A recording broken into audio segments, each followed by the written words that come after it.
하나님께서 오늘 우리에게 주시는 말씀은 사도행전 2장 14절에서 21절입니다.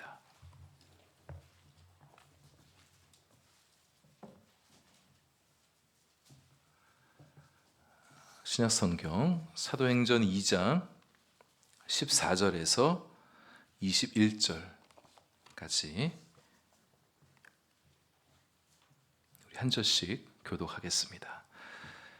베드로가 11 사도와 함께 서서 소리를 높여 이르되 유대인들과 예루살렘에 사는 모든 사람들아, 이 일을 너희로 알게 할 것이니 내 말에 귀를 기울이라.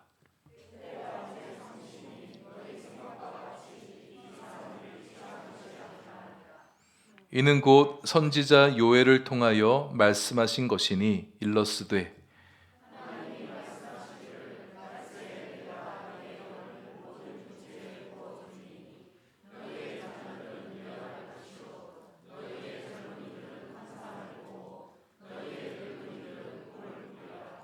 그때 내가 내 영을 내 남종과 여종들에게 부어주리니 그들이 예언할 것이요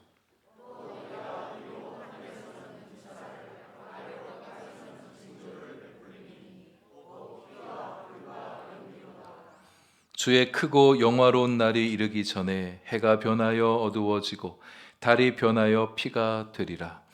누구든지 주의 이름을 부르는 자는 구원을 받으리라 하였느니라. 아멘. 기도하겠습니다. 하나님, 이제 말씀을 듣습니다. 각인의 심령마다 필요한 말씀을 들려주시고 말씀으로 인하여 우리 마음 새로워지며 힘 있어지게 하여 주옵소서. 삶의 새로운 소망을 품고 일어서는 저희들 되게 해 주옵소서. 예수님 이름으로 기도합니다. 아멘. 베드로가 달라졌습니다. 예수님처럼 자기도 잡혀갈까 봐 예수님을 부인했었던 베드로가 유대인들의 박해 때문에 집안에 꽁꽁 들어가 숨어 있었던 베드로가 달라졌습니다. 이제 사람들 앞에서 두려움 없이 거침없이 예수님을 증언하는 사람이 되었습니다. 갈릴리 호수 새벽녘에 부활하신 주님을 만나서 자신의 인생의 새로운 소망과 비전을 받고 난 이후에 또 성령 충만함 받고 난 이후에 베드로의 마음은 예전과 달라졌어요. 담대한 용기를 품게 됐습니다. 방언하는 공동체의 모습을 보면서 세술에 취하였다고 의심하고 조롱하는 사람들을 향해서 일어섰습니다. 아마도 다른 11 사도들의 마음도 그들도 함께 일으켜 세워서 앞으로 나아가자고, 그래서 회중들 앞에 서서 공동체 뒤에 서서 구경하고 있던 모든 유대인들 향하여서 목소리를 높이며 큰 소리로 외칩니다. 유대인들과 예루살렘에 사는 모든 사람들아. 어느 수도원에 무척이나 수줍음이 많은 한 젊은 수도사가 들어왔습니다. 수도사들끼리는 예배 시간이 되어지면 서로 돌아가면서 이렇게 설교를 하게 되어지는데, 이제 어느 날 초짜 수도사가 처음으로 설교를 하게 된 날이었습니다. 밤새 원고를 준비했지만 설교 내용에 자신도 없고 쟁쟁한 수도사들 앞에서 설교를 한다는 것이 무척이나 두렵고 떨렸던 거였어요. 설교를 시작해야 되는데 한참이나 머뭇거리면서 시작하지 못하다가 드디어 입을 열어서 이렇게 얘기합니다. 여러분들 중에 제가 지금 말하려는 것을 아시는 분이 계시면 손을 들어 주시길 바랍니다. 수도원에서는요, 성서 일과에 따라서 정해진 성서 일과에 따라서 정해진 본문을 갖고 이렇게 수도사들이 설교를 하게 되어집니다. 그래서 어느 정도 무슨 설교를 할지 본문 내용을 보면 좀 알 수 있는 거죠. 근데 어떻게 설교할지를 누가 알겠습니까? 아무도 손을 들고 있지 않자 이 젊은 수도사가 이렇게 얘기합니다. 여러분들도 모르시는데 제가 감히 어찌 알겠습니까? 주님께서 당신과 함께 하시길 바랍니다. 이러면서 내려오는 거예요. 그냥 그렇게 내려와 보니 수도사들이 얼마나 황당했겠습니까? 여러분, 만약 제가 설교하다가 이렇게 설교하고 내려온 여러분 어떻게 반응하실까요? 왔어! 잘됐다, 일찍 끝나는구나. 설교 시간을 그렇게 끝내버렸으니 선배 수도사들한테 이제 꾸지람을 받고 이제 한 주 뒤에 다시 서게 됐습니다. 근데 또 똑같이 그렇게 해서 수도사들을 당하게 하는 거예요. 여러분들 중에 이제 내가 말하려는 것이 무엇인지 아시는 분 계시면 손 들어 주시길 바랍니다. 이제 수도사들이 서로 이렇게 쭉 바라보다가 안 되겠다, 설교 시켜야 되니까 서로 이렇게 거의 다 손을 드는 거예요. 그 모습을 보고 있던 젊은 수도사가 안심이라도 되는 듯이 미소를 씩 지으면서 이렇게 얘기합니다. 여러분들 대부분이 이미 알고 계시다 하니 여러분은 제 설교를 들을 필요가 없겠습니다. 주님께서 여러분과 함께 하시길. 내려오는 거예요.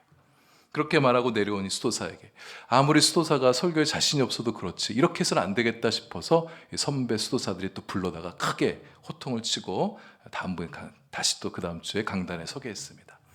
또 강단에 섰는데 또 똑같은 말을 하고 내려오려고 하는 거예요. 이제는 이 수도사들이 긍휼의 마음이 아니라 괘씸한 마음이 들었습니다. 수도사들이 서로 이렇게 보다가 눈이 맞았어요. 그래서 수도사들 중에 반은 손을 들고 반은 손을 내리고 있는 거예요. 그 모습을 보고 있던 젊은 수도사가 이렇게 얘기합니다. 그러면 아시는 분들께서 모르시는 분들에게 가르쳐 주시길 바랍니다. 주님께서 여러분과 함께 하시길. 누가 지어낸 이야기겠다 싶은데요, 우리가 처음 설교할 때 힘들어했었던, 무척이나 부담스러워했었던 그 수도사와 같은 마음일 수 있습니다. 우리가 설교하는 사람들은 아니지만 우리가 누군가에게 복음을 전할 때가 있어요. 근데 내가 전할 복음에 자신이 없고 충분히 알고 있지 못하다고 생각을 하게 되어지고, 다른 사람에게 복음을 전하기에는 내가 아직 충분히 성숙하지 못했어, 이런 마음을 가질 수 있게 됩니다. 그래서 내가 전도하지 못하고 다른 사람들이 전도해 주길 바라고, 나에게는 그렇게 전도할 수 있는 환경과 상황이 오지 않았으면 좋겠다, 이런 마음을 가질 수가 있는 거죠. 근데 여러분, 사실 우리가 알고 있는 게 많이 있습니다. 그럼 우리가 말을 잘하려고 그러면 부담스럽고 두려운 마음이 들지만, 우리 주님께서 우리가 뭐 수려한 말로 복음을 전하길 바라는 거 아니잖아요.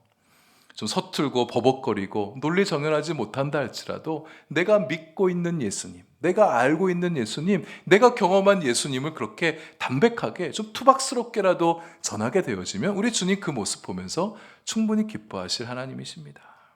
예수님께서 우리 모두에게 베드로처럼 용기 주시길 소망합니다. 그 다락방에 모여서 함께 기도했던 120명의 제자들, 성령의 말하게 하심을 따라서 다른 방언을 했다고 그랬죠. 여러분, 우리가 전하는 복음이 세상 사람들에게는 방언처럼 들려질 거예요. 외국어처럼 들려질 수 있습니다. 또 우리 자신도, 복음을 전하는 우리들도 내가 전하려는 이 복음이 우리에게 좀 어렵게 느껴지는 외국어처럼 느껴질 수 있어요. 그러나 성령께서 우리 마음에 임하시면, 충만히 임하시면 우리도 담대해지게 됩니다. 예수에 대해서, 복음에 대해서 힘있게 증거할 수 있게 되어집니다. 우리가 조금만 더 용기를 내어서 입을 떼어 예수 복음을 말하려고 할 때 성령께서 우리를 도와주셔서 우리가 전하는 말을 그들이, 세상 사람들이 알아들을 수 있도록 역사해 주실 것입니다. 사도행전 2장은 매우 유명한 베드로의 설교입니다. 여러분은 사도행전을 이미 보셔서 알겠지만 설교문들이 굉장히 많이 올라와 있어요. 베드로, 바울, 또 여러 사람들의 설교가 올라와 있는데, 오늘 이 사도 베드로의 설교 36절까지 이어지게 됐는데 분량이 너무 많아서 오늘과 다음 주에 두 번 나눠서 이렇게 말씀을 전하려고 하고요. 오늘 함께 읽었던 21절까지의 말씀에서는 서론이라고 말할 수 있겠는데, 이 베드로가 증언하고자 하는 그 핵심 메시지는 이제 다음 주에 다루게 됩니다. 근데 오늘 본문은 구약 성경을 인용하면서 말씀을 전하고 있어요. 그러니까 오순절 성령 강림 사건이, 지금 당신들이 지금 목도했던 이 사건이 그냥 일어난 게 아니라 성경에서 이미 예언된 일이었다. 그 예언이 지금 성취되고 있는 현장을 지금 여러분들이 지금 보고 있는 것이다, 이렇게 얘기하고 있는 거예요. 그리고 그곳에 모여있는 사람들에게 복음을, 그가 전하고자 했던 예수 복음을 증거하기 위해서 오늘 서론에서 이렇게 요엘서 말씀을 인용하며 말씀을 시작하고 있습니다. 베드로가 이렇게 담대하게 설교를 하게 된 게 놀랍습니다. 아마도 성령 충만하기 전이라면 아까 예화의 그 젊은 수도사처럼 앞에 나서서 뭔가 말하는 걸 힘들어했을지 모르겠어요. 다른 사도들이 나서서, 다른 제자들이 좀 말하게 하려 하지 않았을까 싶습니다. 근데 베드로가 당당하게 일어나서 그곳에 모였던 경건한 유대인들에게 거침없이, 두려운 기색 없이 카리스마 넘치는 목소리와 영적 권세를 가지고 주님의 복음을 증거하고 있어요. 이 일을 너희로 알게 할 것이니 내 말에 귀를 기울이라. 여러분, 우리도 베드로와 같아지기를 소망합니다. 우리가 전하려고 하는 예수님, 우리가 전하려는 이 복음에 담대한 마음을 갖는 우리가 되길 원해요. 여러분, 우리가 전하려는 예수님은요, 세상 사람들이 만나봐야 될 수많은 사람 가운데 가장 중요한 분입니다. 우리가 전하려는 이 복음 메시지는 그들의 인생을 살아가면서 들어야 될 여러 중요한 말들 가운데 가장 중요한 메시지예요. 가장 중요한 분, 가장 중요한 메시지를 우리가 증거하는 것이니 우리 담대하게, 당당한 마음 가지고 그들에게 예수님에 대해서, 복음에 대해서 들려줄 수 있는 겁니다. 때가 이제 삼시라 했습니다. 당시 유대인들은 해 뜨는 시각에서부터 1시간씩 이렇게 카운트를 해가는데요. 그러니까 보통 이스라엘 중동의 해 뜨는 시각이 6시이니까 오전 3시다, 오전 3시다 말하는 것은 3시다 말하는 것은 지금 오전 9시를 얘기하는 것이죠. 그러니까 아침부터 우리가 술 마시고 있겠느냐. 그리고 유대인들은 6월절이나 오순절 같은 절기가 되어지면 보통 아침 10시까지 금식을 하곤 합니다. 그러니까 9시는 지금 식전이에요. 아무것도 입에 대지 않는데 우리가 지금 금식 중에 술을 마시고 있겠느냐. 그러니까 제자들이 취한 게 아니다. 그들의 말이 가당치 않다. 이렇게 베드로가 변론하는 거죠.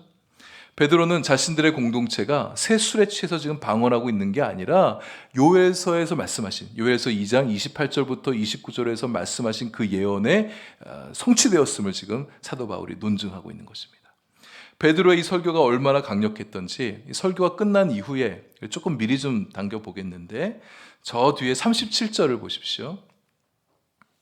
37절, 그들이 이 말을 듣고 마음에 찔려 형제들아 우리가 어찌할꼬. 마음을 뒤흔드는 설교였어요. 우리가 어찌할꼬. 자신들의 마음과 삶이 바뀌지 않으면 안 될 것 같은 강력한 울림이 그들의 마음을 타격한 것이에요. 그 설교를 듣고 난 이후에 3,000명이나 되는 사람들이 세례를 받고 예수 공동체에 합류하게 되었다.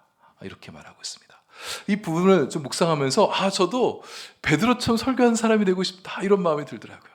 제가 설교하면 우리 성도들의 마음이 막 거룩한 찔림을 받게 되는 거예요. 이런 마음의 찔림을 받는다고 다음 주부터 막 도망가시고 그러시면 안 돼요. 제가 설교할 때 사람들이 어찌해야 되겠습니까? 우리 마음과 삶의 앞에 우리의 신앙과 삶을 놓고 막 고민하면서 어떻게 해야 될 것인가 하나님 앞에 엎드리게 하는 설교자, 복음을 전하여 수많은 영혼들이 주님께로 돌아오게 하는 그런 설교자가 되고 싶은 마음이 들었어요. 여러분들도 복음을 전할 때, 말씀을 전하면 그 말을 듣는 사람들의 마음에 거룩한 찔림이 일어나게 되길 원합니다. 그럼 우리 어떻게 살라는 말이에요? 그렇게 여러분들에게 진지하게 질문해 오고 그럼 여러분 명확하게 답변해 주셔야죠. 예수 믿으십시오. 예수님 영접하십시오. 구원 받으시고 영생 얻으시고 세례 받으시고 하나님의 자녀로 복된 인생을 살아가시길 바랍니다. 베드로에게서 놀랍게 여겨지는 또 하나가 있습니다. 그의 담대한 용기와 더불어서 그에게 말씀 보는 안목이 굉장히 탁월해졌다는 거예요. 앞에서 가룟 유다를 대신해서 12 사도단의 보궐선거를 할 때도 그랬고 지금 오순절 성령 강림이 일어난 이 사건을 놀라운 안목으로 성경의 근거를 찾아내요. 뒤에 또 다음 주 살펴볼 설교들을 봐도요, 구약 성경 말씀 굉장히 많이 인용합니다. 그러니까 성경 어디에 이 말씀이 예언되어 있는지를 알아내는 거예요. 여러분, 우리는 여러분들 각자 다 성경책을 가지고 있으니까 어떤 말씀이 좀 떠오르면 이 말씀 어디 있지 막 찾아볼 수라도 있죠. 당시에는 성경은 랍비들이나 부유한 권력층의 사람들이나 그 개인 소장을 할 수 있었지, 대부분은 회당에 한 권 정도, 두루마기 묶음 한 권 정도 그렇게 비치되어 있었던 게 당시 현실이었습니다. 근데 이 사건이 어디에 예언되어 있었는지를 이 베드로가 기억해내는 거예요. 그리고 그 말씀이 오늘날 어떻게 성취되고 있는지를 탁월하게 해석해냅니다. 여러분, 성령 충만 받으면 그렇게 말씀을 보는 눈이, 말씀을 듣는 귀가, 말씀을 해석하는 영적 능력이 키워지게 됩니다. 성령께서 우리에게도 충만하여 주셔서 여러분 성경 보는 눈이 밝아지게 되고 성경을 잘 알아듣게 되어지고 성경을 잘 해석할 수 있는 영적 능력을 갖는 성도님들 되어주시길 바랍니다. 근데 우리 머리와 우리 마음속에 말씀이 들어있지 않으면 성령 충만이 임한다고 해서 베드로처럼 이렇게 해석해낼 수 있는 게 아니에요. 성령의 능력을 폄하하려는 말이 아닙니다. 성령께서 일하실 재료가 있어야 된다는 거예요. 우리 마음 안에 하나님 말씀이 있어야, 말씀의 풍성이 있어야 그 말씀 가지고 해석해낼 수 있는 역량을 하나님께서 만들어 내신다는 겁니다. 베드로가 3년간 예수님 제자로 따라다니면서 예수님의 말씀을 깊이 듣고 풍성히 받으면서 그의 마음 안에 축적된 말씀이 들어있었던 거예요. 채워진 말씀이 있어야 해석해낼 말씀도 있는 것이죠.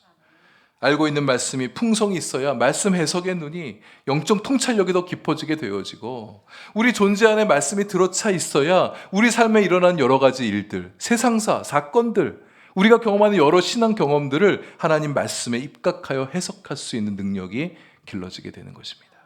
성경 읽으십시오. 우리 성경 묵상하십시다. 다음 주부터 시작되는 우리 아동부 캠프가 성경 일독, 신약 성경 일독 캠프라고 그랬잖아요. 우리 아이들도 한 주간 동안 말씀 씨름하면서 신약 성경 한 권 읽을 거예요. 또 사순절 기간이 되면 우리 중고등부도 사복음서 중에 한 권을 택해서 필사를 한다고 합니다. 청년들도 사복음서 필사를 지금 준비하고 있어요. 우리 교회학교 자녀들, 청년들도 그렇게 하는데, 물론 우리 장년들 중에 필사 열심히 하신 분들 계시고 통독 잘하시고 큐티 하신 분들 많이 계시지만 계속 힘써주시고, 내가 올 한해 시작하면서 말씀과는 별로 상관없이 내 삶을 좀 시작했다 그러신 분 계시면 좀 이번 사순절 기간에 좀 말씀 읽을 계획을 좀 세워주시면 좋겠습니다. 우리 한마음교회 이번 사순절 기간이 우리가 영적으로 좀 달라지는 사순절, 영적으로 좀 더 성숙하게 되는 그런 사순절이 될 수 있길 소망합니다. 우리 성령께서 여러분 가운데 충만히 임하셔서 여러분 말씀 보는 영적 안목이 열려지게 되시고, 말씀 보는 통찰력이 깊어지시고, 말씀을 해석할 수 있는 영적 능력을 가지게 되는 우리 성도님들 되실 수 있기를 바랍니다. 이 공동체가 성령 충만함을 받게 된 것이 무슨 의미인지를 알려주는 베드로의 오순절 설교가 시작됩니다. 17절부터 21절까지 전부가 요엘서 2장 28절부터 32절 말씀을 그대로 인용하고 있습니다. 단어가 조금 바뀌고 있고요, 순서가 조금 달라지고 여호와 하나님을 그리스도 예수 주님으로 이렇게 대체하는 그런 몇 개 부분이 있지만 거의 전문 그대로 가져와요. 베드로가 요엘서 말씀으로 밝힌 성령 강림의 의미, 성령 충만의 의미를 한 세 가지를 좀 나눠보도록 하겠습니다. 첫째, 성령 강림은 모든 믿는 자들에게 임하게 될 영적 축복의 사건이라는 거예요. 17절에 하나님이 말씀하시기를 말세에 내가 내 영을 모든 육체에 부어주리니. 여러분, 여기서 먼저 말세라는 것은요, 역사와 우주의 마지막 때, 시간과 공간이 종결되어지는 그런 마지막 때를 말하기도 하지만, 예수 그리스도가 오심으로부터 시작하여 예수 그리스도의 재림, 다시 오셔서 새하늘과 새 땅을 열어가실 때까지 그 모든 기간을 말세라고 얘기합니다. 그러니까 예수님께서 이미 오셨으면 말세가 시작된 거예요. 지금 여러분과 저는 말세 안에 좀 살아가고 있는 것이죠. 모든 육체에 성령을 부어주신다고 그랬어요. 예수 그리스도를 믿고 구주로 영접하고 하나님의 자녀가 된 모든 자에게 성령을 부어주신다고. 구약시대에는 왕이나 제사장, 사사나 예언자 같은 특별한 사람들, 선택받은 사람들, 소명을 받은 사람들에게만 여호와의 영이 임했습니다. 근데 이제 말세에는, 예수 복음 시대에는 예수 믿는 사람 누구에게나 성령이 임한다고 그렇게 말씀하셔요. 성령을 부어주시겠다고 말씀하셨어요. 그것에요. 그래서 그곳에 다락방에 모였던 사람들, 제사장들 아니잖아요. 예언자들 아닙니다. 종교지도자들 아니에요. 그냥 서민들이에요.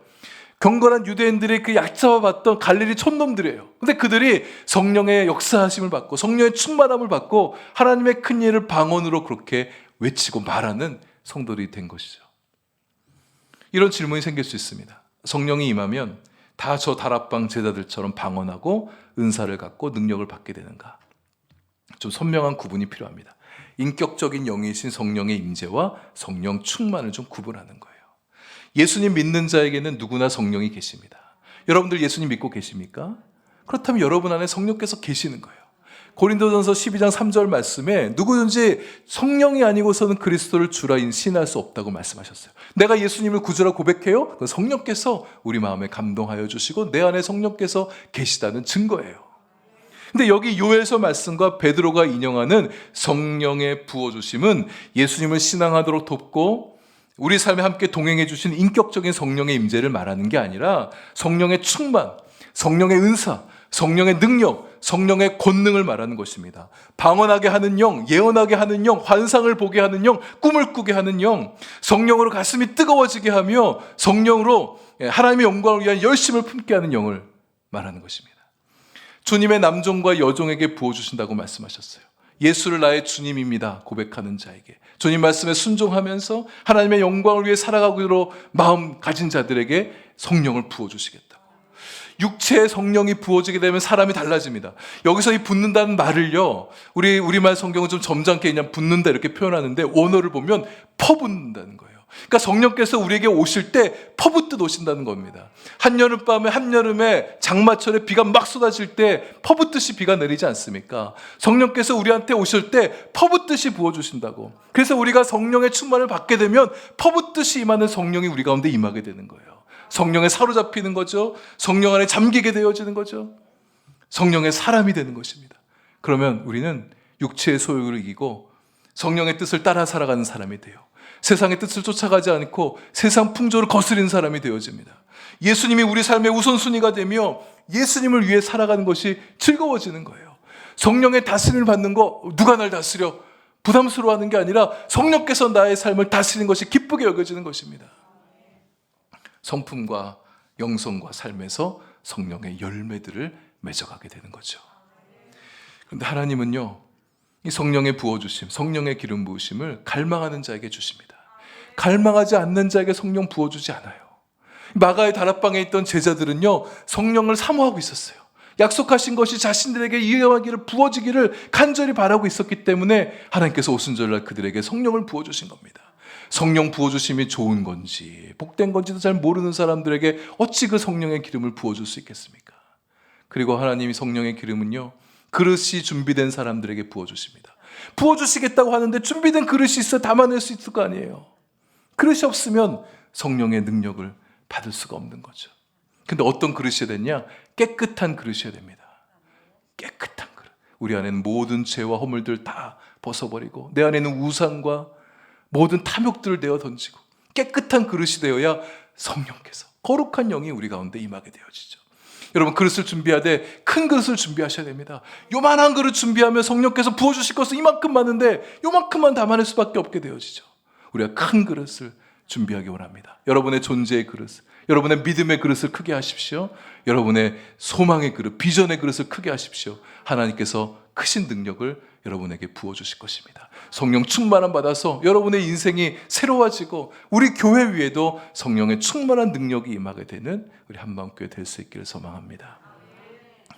두 번째, 성령 충만함이 임하면 어떤 일이 일어나는가? 17절 둘째 줄에 너희의 자녀들은 예언할 것이요 너희의 젊은이들은 환상을 보고 너희의 늙은이들은 꿈을 꾸리라. 성령이 충만히 임하시면 자녀들은 예언을 하고 청년들은 환상을 보고 노인들은 꿈을 꾸게 된다. 여기서 예언, 환상, 꿈, 그 의미를 다르게 보지 않고요. 원래 그 히브리 문학에서는, 수사 문학에서는 똑같은 단어를 반복하는 것을 기피하는 현상이 있습니다. 그래서 가급적 다른 단어를 자꾸 찾아서 그렇게 기술하는 게 유대인들의 히브리 문학의 수사법인데요.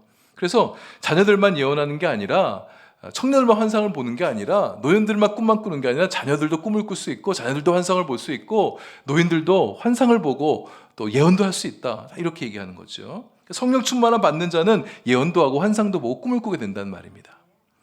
그러나 각각의 단어의 의미와 뉘앙스의 차이가 있습니다. 그리고 대상에 따라서 다른 단어들 연결시키고 있으니 우리가 이 단어들이 갖고 있는 의미를 조금 더 살펴볼 필요가 있겠어요. 성령 충만 받으면 자녀들이 예언을 합니다. 여기서 자녀들이라 뒤에 보면 젊은이들을 언급하고 있으니까 젊은이보다 못한 세대를 말하겠죠. 그러면 아이들, 청소년 이렇게 볼 수 있겠습니다. 예언을 한대요. 근데 예언이라는 게 뭐냐? 미래에 일어날 어떤 일을 말하는 것이기도 하지만 단순히 미래 일을 말하는 게 아니라 이 성경적 맥락에서의 예언은 본질적으로 사람의 생각이 아닌 하나님의 뜻을 말하는 것을 얘기합니다. 예언자들 그러했잖아요. 하나님께서 주시는 말씀을 받아서 얘기했죠. 하나님께로 돌아오라고, 돌아오지 않는다면 하나님의 저주와 멸망의 심판이 임한다고 그렇게 예언했던 사람들이었습니다. 성령 충만함 받는 자녀들 중에는 특별한 방식으로 그렇게 예언하는 사람도 있겠죠. 근데 하나님 말씀을 잘 깨닫고 말씀을 잘 전하는 사람이 된다는 그런 의미입니다. 베드로가 담대히 일어나서 하나님 말씀을 잘 증거했던 것처럼 성령 충만함 받게 되어진다면 어린이라 할지라도 그가 하나님 말씀을 잘 깨닫게 되어지고 말씀을 잘 전하는 사람들이 될 수 있다는 거예요. 우리 교학교 아이들이 이런 아이들 되게 소망합니다. 성령 충만 받아서 우리 어린이들이 하나님 말씀을 잘 깨달아하는 거예요. 그 말씀을 들고 또래 친구들에게 복음을 전하는 겁니다. 어와나와 아동부에서 배웠던 성경 말씀, 암송한 그 말씀 가지고 우리 친구들 앞에서 담대하게 복음을 전하며 하나님 말씀을 가르쳐주는 그런 아이들 될 수 있길 소망합니다. 성령 충만함이 우리 아동부 아이들에게 임하여서 우리 중고등부 청소년들에게 임하여서 그렇게 입을 열어 복음을 증거할 수 있는 우리 아이들 되길 소망합니다. 성령 충만 받으면 청년들이 환상을 봅니다. 여기 청년들은 성령이 된 미혼 남녀를 말하기도 하지만 노년 세대에 이르지 않은 청장년 세대를 다 아우른다고 볼 수 있겠어요. 그러니까 중년들도 청년 세대에 들어간다고 볼 수 있겠죠. 환상의 원래 의미는, 꿈은 잠을 자는 가운데 하나님께서 보여주신 어떤 그림, 어떤 계시를 말한다면 환상은 깨어있는 가운데 하나님이 보여주신 어떤 그림, 어떤 장면, 어떤 특별한 하나님의 어떤 하실 일들을 말해주는 것이죠. 그래서 보통 환상은 기도하는 중에 받게 되어집니다. 다락방에 모였던 청장년 제자들은 그들이 기도하는 가운데 성령이 불의 혀처럼 임하는 환상을 봤다고 그랬죠. 우리 청년들도, 우리 장년들도 성령의 충만함을 입고 환상을 보게 되길 소망합니다. 영이 깊어져서 실제로 성령의 환상을 보는 그런 분들도 나오시고, 그리고 일반적으로는 주님께서 모든 육체에게 보여주실 환상, 영어 성경 그래서 이것을 비전이라고 번역해놨습니다. 미래에 펼쳐질 하나님의 일, 하나님의 비전이라고 말할 수 있겠죠. 하나님께서 여러분의 삶과 우리 교회와 이 땅의 한국 교회와 온 열방 민족들 가운데 이뤄가기 원하시는 그분의 비전을 우리 눈에 보게 하신다는 거예요. 우리 한마음교회 성도님들, 여러분 각자의 인생을 향하신 하나님의 비전을 볼 수 있게 되길 소망합니다. 아직 현실이 되지 않았지만 장차 하나님께서 개입하셔서 이끌어 가실 그 비전을 보는 거예요. 그 비전을 보고 그 비전을 향해서 한 걸음 한 걸음 나아가는 성도들이 되는 것입니다. 여러분, 비전은요, 그렇게 환상 중에 보여주기도 하지만 성경 말씀을 읽어가는 가운데 우리에게 주시는 특별한 비전을 받게 되기도 합니다. 세례 요한이 그랬어요. 이사야 40장 말씀을 묵상하는 가운데 광야에서 외치는 자의 소리가 그 자신의 비전이 되었습니다. 저도 그러했고, 신앙의 많은 선배들이 말씀을 읽어가는 가운데 어떤 특정한 말씀이 그의 마음을 움직이면서 그의 인생을 사로잡는 비전이 되기도 했어요. 여러분도 말씀을 묵상해 가면서 나에게 주신 하나님의 비전을 받으실 수 있게 되길 바랍니다. 노년 세대는 꿈을 꾼다고 했어요. 연세가 들면 꿈을 꾸기보다는 옛 추억에 잠기게 되는 일들이 많아지게 되고 다가오는 인생의 마지막 때에 대한 두려움과 걱정이 앞서게 되어집니다. 여러분, 이렇게 되는 것을 부정하거나 거부할 필요가 없어요. 자연스러운 일입니다. 그럼 여기서 멈추지 마시고 하나님께서 오늘 하신 약속의 말씀, 요엘서 말씀, 이 베드로의 말씀처럼 성령의 충만함을 받는 어른들이 되셔서 꿈꾸는 세대가 되어주시길 바랍니다. 아브라함이 그러했어요. 100세가 다 되었을 때, 나이가 많이 들었을 때죠. 여러 민족의 아버지가 될 꿈을 꿨습니다. 자신은 더 이상 출산할 수 있는 능력이 끊겼다는 걸 알았지만 하나님께서 아들을 주시겠다고 약속하시니까 아들 받을 비전을 품고서 그 아들로부터 후대에 수많은 민족이 일어나게 되고 그의 후손들이 큰 나라가 될 것에 대한 미래의 꿈을 꾸게 된 거예요. 갈렙도 그랬어요. 85세에 그가 꿈을 꿨습니다. 85세, 당시의 수명이 좀 길던 시대니까 좀 젊은 층이라고 볼 수 있을지 몰라도 여전히 노인은 노인입니다. 이 산지를 내게 주소서. 가데스 바네아에서 하나님께서 처음 주셨던 그 비전을 여전히 붙들고 45년을 그렇게 살아왔어요. 이제 때가 되었다고, 하나님 이 비전 내게 성취해 주십시오. 젊은이 못지않은 패기와 도전 정신을 가지고 앞으로 달려나갔던 갈렙이었어요. 우리 어르신들이 젊은이들처럼 그렇게 활기차지 못하고 힘이 넘치지 못하겠지만 마음을 젊게 하시고 아브라함처럼 갈렙처럼 자신의 인생의 새로운 꿈을 꾸며 소망을 품겨 살아가게 될 수 있기를 바랍니다. 그리고 교회의 어른들이 무슨 꿈을 꾸느냐에 따라서 그 교회는 달라집니다. 교회의 새로운 미래를 꿈꾸는 세대가 되어주시길 바라요. 새롭게 변화되어질 교회, 우리 한마음교회, 더 나아질 교회, 지금까지도 좋은 교회였지만 더 좋아질 교회를 소망하면서 하나님께서 기뻐하실 그 미래의 교회를 꿈꾸면서 후배들에게 하나님께서 이 교회를 새롭게 하실 것이니 열심히 섬기며 일어나시라고 신앙의 후배들을 격려하며 힘을 실어주는 우리 어르신들 세대가 되어주시길 바랍니다. 우리 하나님은 기적과 징조를 일으키신 하나님이십니다. 하나님께서 우리의 삶의 미래와 우리 교회의 미래에 일으키실 그 기사를 기대하고 기다리며 기도하는 우리가 될 수 있기를 바랍니다. 마지막 세 번째, 오순절 성령 강림 사건은 종말의 징조이기도 합니다. 주님의 크고 영화로운 날이 다가오고 있음을 알려주는 징조예요. 그날에는 해가 변하여 어두워지며 달도 빛을 내지 아니하며 피와 불과 연기의 날이 될 것이다. 장차 이런 날이 오게 될 것이라는 거죠. 피와 불과 연기는 하나님이 세상을 심판하실 때를 의미합니다. 마태복음 23장에 보면 예수님께서 종말에 대해서 예언하신 장면이 나오는데 그때 이런 이야기들 들려주세요. 피, 불, 연기, 심판의 날, 마지막 재앙을 상징합니다. 마지막 날 주님께서 재림하셔서 이 땅의 문을 닫으시고 새하늘과 새 땅의 문을 여실 때 그 두려움 심판의 날, 멸망의 날을 피하게 하기 위해서 어떻게 해야 될 것이냐? 구원 얻기 위해서는 주님의 이름을 불러야 된다고. 주님의 이름 외에는 다른 이름이 없다고 분명히 말씀하셨습니다. 주의 이름을 부른다는 것은 주님의 이름을 믿는다는 거죠. 주님의 이름을 믿지 않고서 어떻게 주님의 이름을 부를 수가 있겠습니까? 주님의 이름을 믿는 자에게 생명을 주시겠다고 말씀하셨어요. 주님의 이름을 믿어 생명을 얻으시고 주님의 이름과 함께 영생의 길을 걸어가시는 우리가 되길 바랍니다. 또한 주님의 이름은 권능의 이름이에요. 치유의 이름, 회복의 이름, 변화의 이름, 능력의 이름입니다. 예수의 이름을 믿고 그 이름을 불러 여러분 몸과 마음의 치유를 얻으시길 바랍니다. 아픈 몸 치유되시고 상한 마음 치료받으시고 주님의 이름의 권세에 의지하여 악한 영을 내어 쫓는 우리가 되기를 원합니다. 주님의 이름을 불러 회복을 얻으십시오. 우리 주님은 잃어버린 것들을 되찾게 해주신 분이십니다. 우리 마음을 다시금 일으켜 새롭게 해주신 분이세요. 우리의 삶을 달라지게 하실 분입니다. 여러분 내 삶 달라지기 위해서 얼마나 많이 애써보셨어요? 여러분 힘 갖고 되시렵니까? 안 돼요. 우리 주님의 이름을 부르고 주님의 이름을 의지하고 성령의 충만함을 받아서 우리의 삶이 달라지고 새로워지는 은혜를 누리시게 되길 바랍니다. 주님의 이름은 변화의 이름이에요. 그 변화의 이름을 붙들고 우리의 삶, 또 우리 교회의 새로운 변화를 소망하며 나아가는 우리들 될 수 있기를 바랍니다. 예수 이름을 부르는 여러분과 저에게 성령의 능력으로 우리를 일으켜주시고 새롭게 해주시고 비상하게 하시고 주님의 이름의 권세로 세상 담대하게 살아가는 여러분과 제가 되게 해주시길 축복합니다.